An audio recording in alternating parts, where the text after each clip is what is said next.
say Crawford. If you go down the list and ask me about tactical advantages, most of them are Crawford. What Canelo has is size, and as a result, physical strength and punching power. And a neck as wide as Broadway, for crying out loud. Right. The thing that I don't like about Canelo is that it's like almost every shot has to be a power shot. It's a power shot, yes. They both hit hard. Because and you can see the strength.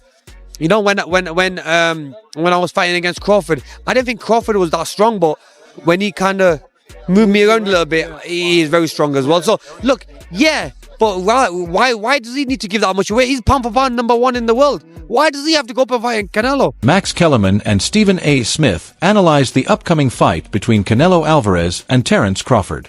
Stephen A. predicts Crawford will win by decision but urges caution, recalling Gervonta Davis's warning that Crawford could get into trouble if he engages too much. With Canelo's natural size and power advantage, Stephen A. believes Crawford must focus on defense, speed, and ring IQ instead of trading punches. Both analysts emphasize that strategy, not strength, will likely determine the outcome. And a neck as wide as Broadway, for crying out loud. Right. The thing that I don't like about Canelo is that it's like almost every shot has to be a power shot. It's a power shot, yes. And that's not beating Crawford. I will confess, I think Gervonta Davis's trainer, Cal, I think he said this. He said Crawford could find himself in trouble, and I'm not sure it was him, but I think it was him. He said Crawford could find himself in trouble if he decides to engage with Canelo, because Canelo is the naturally bigger, strong fighter. And I don't care that Crawford's gotten bigger, and I don't care that Crawford's going to go in there just as big as Canelo. Canelo is accustomed to fighting at the weight. Meanwhile, Max Kellerman points out that Terence Crawford's overall skill set looks sharper, giving him a technical advantage. He highlights Canelo Alvarez's tough chin and naturally larger frame, which provides power in exchanges. However, Canelo hasn't looked as dominant or precise in recent fights, showing a slight decline. This contrast between Crawford's skill and Canelo's size and durability frames the matchup as a battle of timing versus toughness. Great chin. A great chin. But in terms of, if you want to go skill for skill, especially the recent version of Canelo, who's had to turn into a seek and destroy guy, who had to learn as his career went on to cut off the ring and not just follow guys around. Like Lara, Trout, Floyd, he followed those guys around. He had trouble because he's really a natural counterpuncher who wants you to come to him. But in recent years at super middleweight, he's gotten really good at cutting off the ring. Again, last fight notwithstanding. So as an overall suite of skills, recent vintage, it's been Crawford. Okay. But Canelo also is skilled and has a larger skeleton than Crawford. No matter what they weigh, Canelo's the bigger guay. Yeah. So you briefly mentioned Canelo's power. So who? I would assume Canelo has the You'd have to think, unless Crawford was on a knockout streak until he moved up to junior middleweight and then failed to stop Madrimov. Tonio Tarver, a respected boxing analyst and former champion, has openly backed Terence Crawford while recognizing the enormous challenge of this fight. According to Tarver, Crawford has consistently shown his skill across multiple weight classes. However, he says this matchup is on a completely different level. Tarver emphasizes that it is not only Crawford's toughest test, but also a challenge Canelo Alvarez has never truly faced before. Crawford's take, I'm Bud County all the way, but this is going to be the toughest fight, the best fighter Bud has ever been in the ring with. And arguably, this could be the best fighter Canelo has ever been in the ring with. We'll find out which one is which on September 13th. Antonio, I appreciate your time. Safe travels back home. Man, I appreciate it. Thank you. Thank you, Antonio. Timothy Bradley Jr., known for his sharp boxing IQ, predicts that the opening round of Canelo versus Crawford will be a measured one. He expects both fighters to avoid unnecessary risks early, using the round to study movement, timing, and openings. Bradley points out that Crawford is particularly patient at the start of big fights, preferring to see what his opponent does before setting traps. Canelo, similarly, often feels out the distance in the first round and adjusts as the fight goes on. Bradley emphasizes that this chess-like approach means the opening round won't be explosive, but will serve as a tactical exchange of information. Versa, Crawford wants to feel his punching power as well. You know, in the beginning, it's all the position balance. Like both guys are trying to get balance and trying to find their rhythm, you know, understanding their distance to where they can punch and at the same time avoid getting hit. You know, it takes Crawford a little bit more time than I would say Canelo to get right to it. Canelo, although I would say he is a prolific counterpuncher, fantastic counterpuncher. You know, he tends to find his spots a lot quicker. You know, and the indication of that is when, if you look at any of the boxers that Canelo has faced, Trout, even Danny Jacobs, even when he fought against Charlo, you just check out the first round. You know, he usually takes off, just feels the power, you know, cruises, you know, see what these guys know, couple of feints, level changes, you know, gathering information, right? Crawford does the same and similar things. So I think the first round is going to be a real, like, calm and cautious round by both fighters. But in the second round, Canelo's going to start applying that pressure, man. Pre-engagement with Crawford is a little bit more difficult than a Charlo, okay? And let me explain this. So pre-engagement is the movements before you get into that sweet spot, which is mid-range, to be able to let your hands go, right? Both guys are trying to counter each other's movement. Both guys are looking at each other's, you know, hands, trying to anticipate what they believe is going to come next. Amir Khan, who has faced both Canelo Alvarez and Terence Crawford, offers a unique perspective on this matchup. He emphasizes that Crawford has already proven himself as an all-time great within his natural divisions, especially at welterweight. Khan warns that weight divisions exist for a reason, and moving up against naturally bigger fighters carries major risks. He believes Crawford didn't need to take on the challenge of facing Canelo, since his legacy is already secure. Still, Khan respects the ambition behind Crawford's decision, seeing it as a bold attempt to silence doubters and achieve what few fighters have: defy the limits of weight classes. Khan is clear, however, that while Crawford is elite, stepping up against someone as powerful as Canelo is a dangerous gamble that could either cement his status forever or put his career at risk. And we did all the build-up. They were nothing but respectful. Yeah. I just feel that, you know, in boxing, weight divisions are made there they make him for a purpose, and I highly respect and say pound for pound the best fighter is Crawford by far, and beats anyone. But when you start putting weight on and you go up a weight and you fight these guys like Canelo, even though Canelo might be now getting a little bit older and might be slowing down a little bit, but he's still going to be very dangerous. That punch power, you're still going to get tagged, you're still going to get hit. You're going to have to spar heavier guys to get ready for that anyway, so you're going to be taking a lot of wear and tear anyway. You're going to have to adding a few pounds on. Does he need to put that pressure on himself? He's done what no one's ever done before. 2-time undisputed world champion. So why not just enjoy? But obviously you want to go for that next challenge. Now for him, he wants to go for that Canelo. I would advise him not to go for that. Yeah. But if he's the man and he knows how good he is himself. So I can't really say to him that do this or do that. So really, he believes in his skills. He feels he believes in his skill. Yeah. We can't answer for him. Yeah. We let him go and do it. You know what I'm saying? And we all might be wrong. Yeah. He might be even stronger than Canelo. He might pack the weight on well, that he might do really well in there. So look, regardless, you fought them both. Like what are the differences between them? Obviously, it's weight. Canelo's strong and he's easily hit. Very easily hit. Yeah. Compared to when I fought against Crawford, I couldn't even hit clean. Yeah. So really, that's the difference. And they both hit hard. Yeah. Because and you can see the strength. You know, when I was fighting against Crawford, I didn't think Crawford was that strong, but when he kind of moved me around a little bit, he is very strong as well. So look, yeah, but why does he need to give that much away? He's pound for pound #1 in the world. Why does he have to go up and fight Canelo? Promoter Tom Lafleur views the fight from both a business and spectacle perspective. He notes that Canelo Alvarez and Terence Crawford are two of boxing's biggest stars, each with massive fan bases across multiple countries and demographics. Lafleur argues that few modern fights match this one in scale.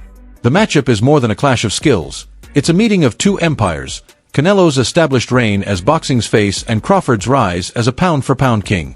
Lafleur believes the hype is deserved, as it's rare to see two fighters of this level agree to meet, especially with weight differences and legacy stakes on the line. Profile show, it's huge. It doesn't get any bigger than that, and you know, you got to give credit to both guys. They're both very confident. They both have very passionate fan bases. You know, Callum, you know, having fought in Dublin, packed the arena out there, the 3 Arena, having fought at Madison Square Garden 3 times, fought in Boston, and then Fernando Jr., you know, from one of the biggest boxing named families, you know, in the history of boxing. He's going to bring out a huge fan base. So it's a really exciting addition to, you know, such a big show that like I said, doesn't get any bigger than that for sure. I agree. You know, I think that you, along with me, have seen some of these criticisms of the undercard. But really, when you look at it, I mean, we both know Callum Walsh so well. The personality and the authenticity that he brings to this sport is just so sincere. He's so real. You know, being from Ireland, coming overseas to train and dedicate his life to this craft, and his personality is so magnetic that it obviously brought someone like Dana White to be a huge supporter of him. Trainer Dave Coldwell highlights Crawford's unique style, focusing on his ability to switch stances smoothly and use his footwork to control distance. Coldwell says Crawford's leg movement is one of his most underrated weapons, helping him create angles, frustrate opponents, and dictate the pace against a powerful pressure fighter like Canelo. He believes these skills could be crucial for success. If Crawford can stay mobile and avoid being pinned against the ropes, Coldwell explains, he has the tools to outmaneuver Canelo and accumulate points. From when the fight got made, I've always fancied Crawford.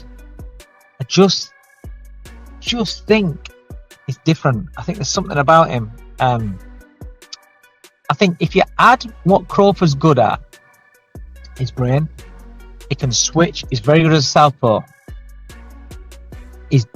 His judgment of distance is fantastic. His punch picking is fantastic. He's got good legs.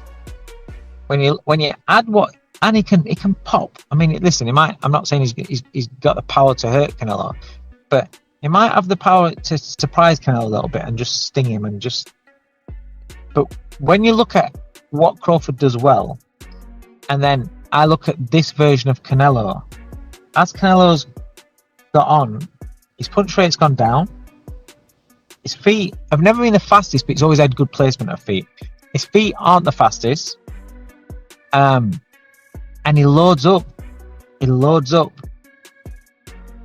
he don't really like boxing at a pace. So I kind of look at that and I think Crawford can manage his way through the fight to win it on points.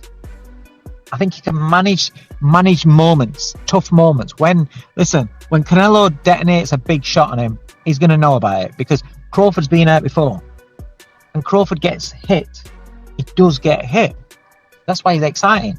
But he does get hit. So that means that Canelo could land on him.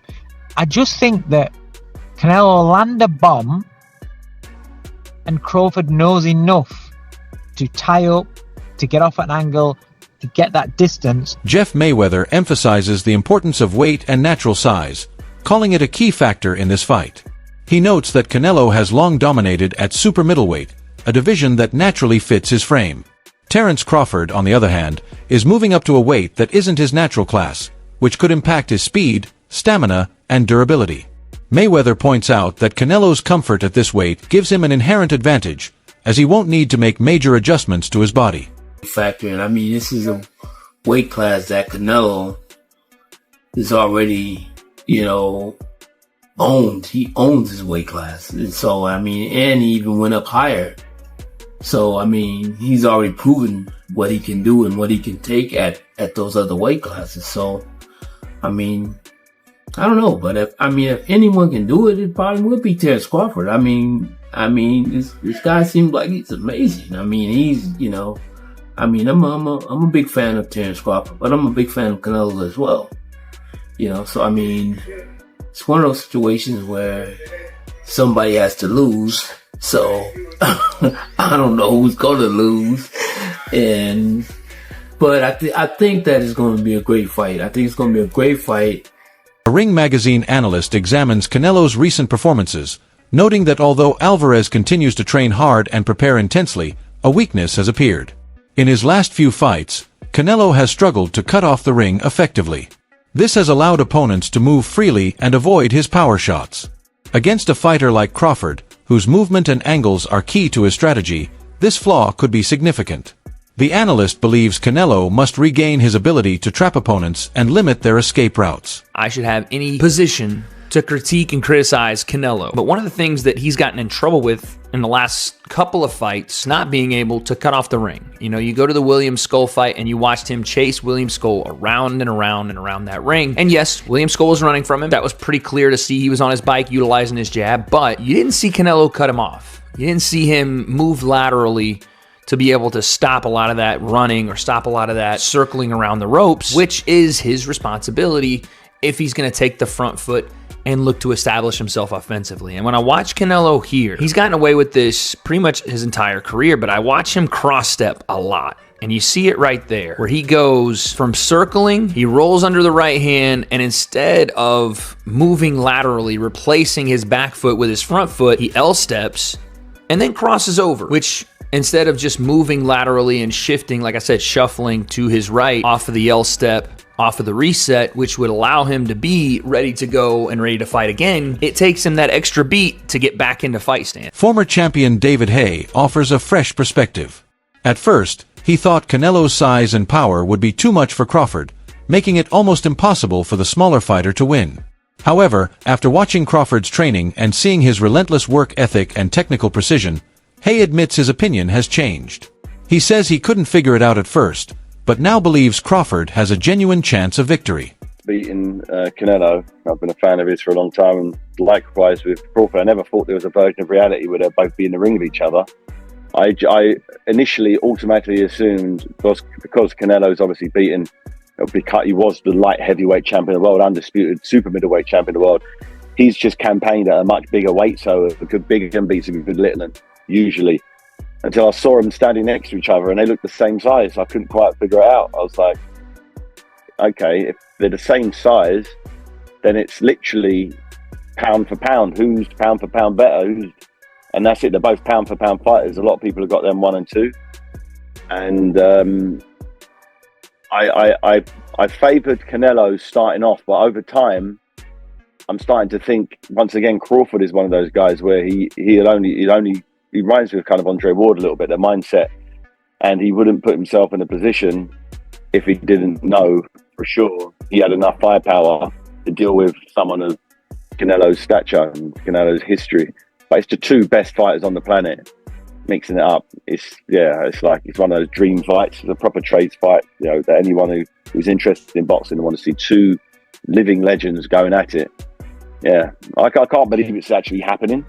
That makes sense, because they're so big in their own right. The fact that fight would never have happened 10 years ago, 15 years ago. It just wouldn't have happened. And now anything's possible in boxing. Anything's possible. Jeff Horn, a former world champion, issues a warning to Canelo Alvarez. He argues that while size and strength matter, they don't guarantee victory. Horn believes Crawford's elite defensive skills will help him minimize damage and neutralize Canelo's power. Crawford has an uncanny ability to anticipate punches, roll with shots, and avoid being caught cleanly, meaning Canelo's size advantage may not be decisive. Horn stresses that Crawford's defensive discipline could be the key, allowing him to frustrate Canelo, limit exchanges, and counter with precision. Another veteran fighter who has closely studied Crawford over the years adds his perspective with conviction. After analyzing Crawford's growth, preparation, and performances, he says he cannot bet against him. He highlights Crawford's mental toughness, consistency, and ability to rise to big occasions, qualities that set him apart even against tough challenges. For this fighter, Crawford has already proven he belongs among the sport's greatest, and this bout with Canelo is another opportunity to showcase his excellence.